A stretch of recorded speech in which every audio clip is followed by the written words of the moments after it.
So this video is going to be focusing on how to work the setup rounds for brioche rib in the round using DPNs.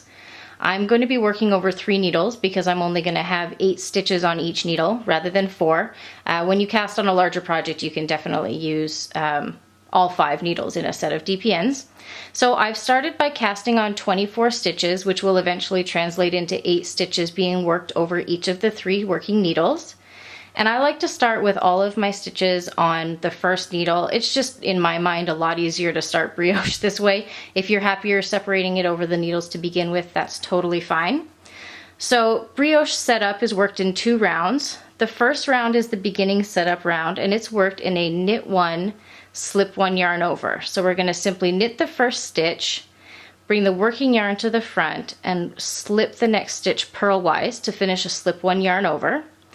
We're going to then knit the next stitch with the working yarn still in the front, and this creates that wrapped stitch.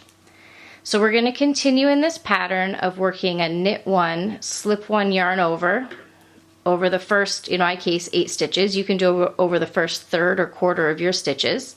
So now I've got my 8 stitches on that first needle. I'm going to pick up my next needle and continue in the round. We've got this working yarn in the front. We want to have that last stitch worked as a wrapped stitch. So we're just going to wrap that stitch just like that. So you still have a buddy stitch on the first needle and you have a standard knit stitch on the second needle.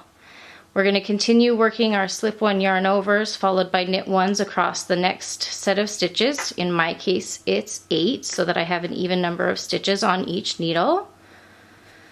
5, 6, 7, 8. There we go. And now I'm going to pick up my last needle. I'm going to keep holding this working yarn in the front while I create the next knit stitch on the next needle so that the last stitch on the previous needle is still wrapped.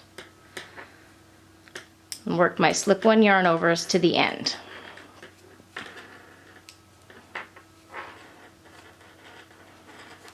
Now where it tends to get a little tricky is when you come to the end of your first setup round, we end with a slip 1 yarn over. What that also means though is that our next round of brioche needs to be worked as a brioche purl round. That also means that we need to work this first individual stitch as a slip 1 yarn over stitch, which can get really awkward when you've already got this as a slip 1 yarn over stitch. Oh, and before I continue, I'll just let you know, I'm just using the tail as an indicator for the beginning of round. You could certainly clip a removable marker here if that's not enough visual indicator for you. So here's where it gets tricky because we want to wrap everything enough times to get our wrapped stitch. To work this first stitch as a slip 1 yarn over, I find it's easiest to just place the needle purlwise into the first stitch on the next needle. And you're kind of wrapping them together. So you're going to pull that first, oh, I didn't show you that well at all. Here, let me get back in frame. Sorry about that. It's fussy with all these needles. You're going to slip that first stitch, keeping this working yarn in the front on the previous needle, and you're going to wrap it, oh boy, it's tough to get these in line, wrap it around both needles. So you can see that it's now wrapped around both needles. And bring it all the way to the front so that you can then work that next set of stitches as a brioche purl. So just to show you that again, on this needle, which was our last working needle, we've got our wrapped stitch as the last stitch, and we carried that loop all the way around to the first stitch on the second needle, effectively creating one big goofy yarn over.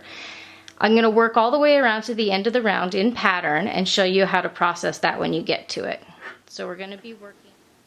So here we are at the end of setup round 1B. I have 1 slip 1 yarn over left to work before my final brioche purl. So I'm going to slip that stitch, bring my working yarn to the front to work that final brioche purl. We've got this funny running thread, and that's where we worked our slip 1 yarn over on the third needle on the setup round 1A, and also where we had to create our slip 1 yarn over on the setup round 1B.